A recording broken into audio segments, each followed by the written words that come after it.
এই মামুনের মা বুড়িকে আমি বিয়ে করার প্রস্তাব দিচ্ছি, কারণ বুড়ি যে আমাকে থার্ড জেন্ডার বলছে, এই বুড়িকে আমি বিয়ে করতে চাই। এই বুড়িকে আমি বিয়ে করতে চাই। হ্যাঁ, এরকম স্বপ্ন দেখো না, এটা স্বপ্ন দেখো না, হাতটা না সামলাইতে, হাতটা না বুড়া বেড়ি দেখা কি হয়েছে, হেডিনার গোষ্ঠীটাই হইলো পাওয়ারফুলি গোষ্ঠী, বুঝছো নি?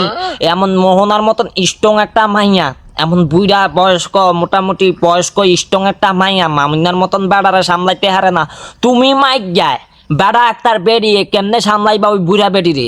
হ্যাঁ, দোদ দেয়া যায় যে কইয়ালাও ঠাস করিয়া, মানে ওজন বুঝেনি কোন কথাটা কেমনে কও, কিভাবে কও, কেমনে যায় হানতাও। হ্যাঁ, হিতা সামলাইতে হারবা, যেটা সামলাইতে হারবা হিতা লইয়া ঠেলাঠেলি করো, যেটা সামলাইতে হারতা না হিতা লইয়া কেড়ে ঠেলাঠেলি করো। তোমার তো মনে করো না যে একজন হাইফাসারের রোগী মনে হইতাছে, তোমারে হাইফাসারের রোগী তোমারে চালান লাগে, আরেকজনের মনে হইতাছে মাইগা আক্তার বেডি, সুন্দর মতন মাইগা আক্তার বেড়া, কি কই বেড়া আক্তার বেডি, একদম মাঝে মাঝে মাস্ক দিয়ে আইয়ে, মাঝে মাঝে আবার মাস্ক খোলা আইয়ে, যেভাবে মাস্ক পরিয়ে আইও বাংলাদেশের নাম্বার 1 পর্দাশীল বেড়া। হ্যাঁ, বলে বাংলাদেশের মধ্যে সুদর্শন কি জানি প্রথম পর্দাশীল পুরুষ। ইসলামের মধ্যে জায়েজ দিয়া দিছে যে নারীদের পর্দা করা ফরজ, এদিক দিয়া মাইগ্যার ঘরের মাইগ্যা আধা বেড়া আধা বেডি, আধা বেড়া আধা বেডি, বিসিওয়ালা না বিসি সারা। হ্যাঁ বেড়া, বাংলাদেশের কি যদি কয়ের দাম পর্দাশীল পুরুষ, প্রথম পর্দাশীল পুরুষ হিসাবে তাকে একটা অ্যাওয়ার্ড ঘোষণা করে দেওয়া হোক। এরকম অ্যাওয়ার্ড দেওয়ার মতো কোনো মানুষ নাই। ওই যে অ্যাডলফ খান নাকি যিনি কয়, সেটা তো সুদর্শন পুরুষ, তার দেখি অ্যাওয়ার্ড দেয়। এখন বাংলাদেশের প্রথম পর্দাশীল পুরুষ হিসাবে তার তো একটা অ্যাওয়ার্ড দেওয়ান দরকার। একেবারে নামি দামি খানদানি একটা অ্যাওয়ার্ড দেওয়ান দরকার।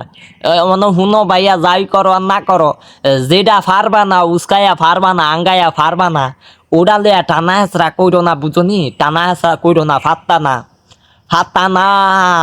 এদিন পাওয়ারফুলি গোষ্ঠীটাই হইলো পাওয়ারফুলি, হাই ভোল্টেজ পাওয়ারফুলি, হুদা পাওয়ারফুলি খুলে চলবো না, হাই ভোল্টেজ পাওয়ারফুলি, অত্যাধুনিক পাওয়ারফুলি।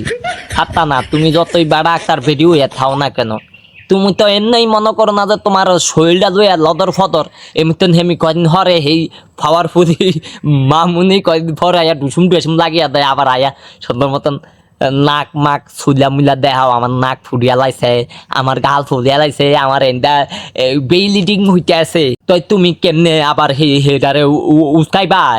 হে দিক দিয়া যাও কেরে, কথা একটু ওজন মাইপা কইও, ওজন মাইপা কইও, বুঝলি?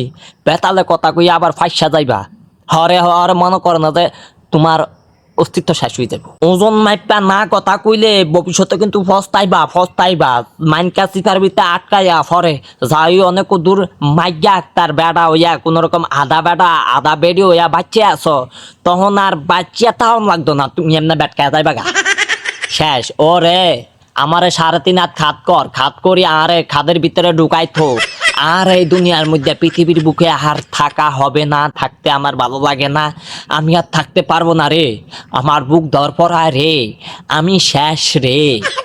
অনেক যেমনি আছ এমনি থাও, বেশি রিস্ক লইতে যাইও না, একেবারে যাইবা কিন্তু ওই যে কি জিনিস কয়েকটা, আরে ওই যে জুনিয়র সাকিব আছে না, জুনিয়র সাকিব খান, ওটার মতন হয়ে জানি কি, হেটা দেখো অতিরিক্ত রিস্ক নিতে যাইও না, সমস্যা হয়ে যাইব।